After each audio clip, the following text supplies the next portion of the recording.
There, we can talk a little more. What are you thinking for this article? Well, I'm thinking about its genesis being the portrait of my grandfather, who I never met, that has been sitting here as long as I've been here. And it's sitting in the back of my car right now. But You still haven't taken it out of the car. It's been there for a week. a weekend. But I will. It's going to go down in the basement because I couldn't throw it away. No. Can't throw that away. It's the only one that I have, I think. And It's a portrait or a photo? I believe it's a portrait. Did he have anything to do with Graff-Pinkert? Well, he did, in that he introduced my dad to the machinery business through the scrap business. In other words, they used to go around to various companies that were in liquidation, and they would buy the scrap, and the Bloombergs would come in and buy the good machines. The Blumbergs, yeah. The Irish Jews, The Irish Jews. who are still in the machinery business. Yes, so they came to know my father, the brothers, and one day they asked my dad to fly with them in a small private plane from Chicago to Iola, Kansas, to evaluate the scrap. And they would buy the machinery and my father would buy the scrap. So my father did it. He went with them.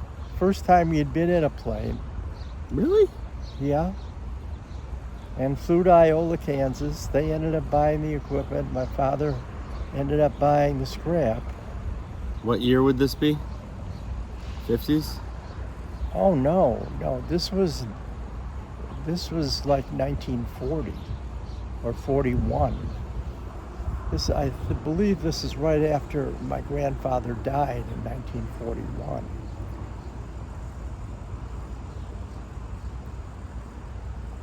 And my father decided that he really never wanted to be in the scrap business. He founded a business of trickery that he saw his father do things that he was ashamed of, and he never wanted to do them. But one thing he noted was that the best scrap came out of the chips from the screw machine companies, the Brown and Sharp shops. And he kept that in mind. Anyway, after he died, my father went into the machinery business. He liquidated the scrap business. He went into the machinery business. And he asked his Uncle Abe to join him in the machinery business. And for a few months, they drove around the Midwest looking for machines.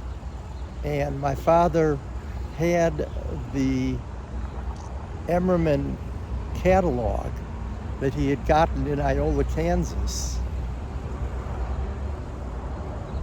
And it had all the prices of the machines. It's that little red book that I've showed you many times. Yeah, that we still have that we're bringing with. We still have. I have one at home. Is there one here? I think so. I think we're bringing it with to the other building. And my father, this was prices during the Depression. of the machinery. Well, during the Great Depression. Yes. Yeah. And my father figured that anything he could buy at the prices they were selling it for during the Depression, he could make money on. And what he did was they would buy the machines and then they would sell them to the Bloombergs. And that was how they got into the machinery business, because they didn't have their own building. They just had the warehouse where they kept scrap, a small amount of scrap. This was also on South Chicago Avenue. And that was where you started. That's where I started too. So this is the only building you guys have actually owned. The last place you were renting, correct? No, we owned that building. And then my father built the addition in the early 50s that had the big crane in it. Oh, you guys had a crane in the other building too? We had a 20-ton crane in that building. I guess that makes sense. It if you had all only those covered Acmes. about 5,000 square feet. And then next door, we were next to a scrap metal business, Which really was a chop shop. which was a chop shop. And one day I remember coming in and the doors of their Cadillacs had been stolen. Not just Grandpa's? Grandpa's and Uncle Aaron's. Both cars, the doors had been stolen. Aaron Pinkert also had a Cadillac? Of course.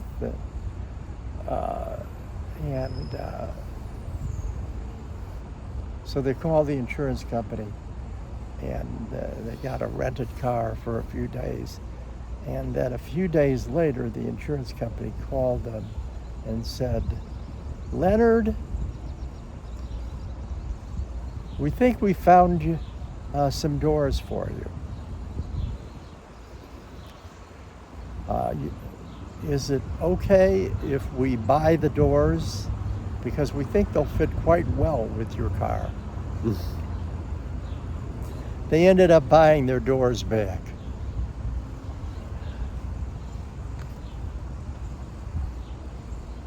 And the owner of the chop shop was a woman, and one day she was gunned down on the corner. Is that one of the things that finally got you guys to move? I think so.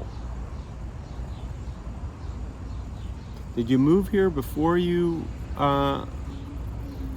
opened this building, or did you